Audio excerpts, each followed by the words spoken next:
আসসালামু আলাইকুম, শুভ দুপুর। তো আজকে একটা জিনিস শেয়ার করবো আপনাদের সাথে, বিচার দিব আপনাদের কাছে। ভাই, আমি একটা সিলেটি ছেলেকে বিশ্বাস করে কাজে নিয়েছিলাম।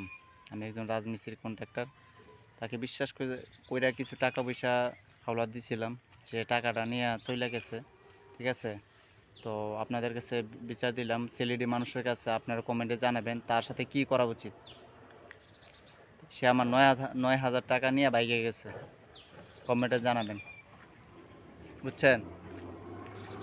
কাছে একটা অনুরোধ রইল, সবাই এই ভিডিওটা বেশি বেশি ভাইরাল করবেন, শেয়ার করবেন, লাইক কমেন্ট শেয়ার করবেন, ফলো দেবেন। যেমন তার আহল হয়ে জায়গা যে টাকাটা আমি ফেরত দেওয়া উচিত। একটা মানুষের অনেক কষ্টের টাকাটা মাইরা এসে পড়ছি আমি।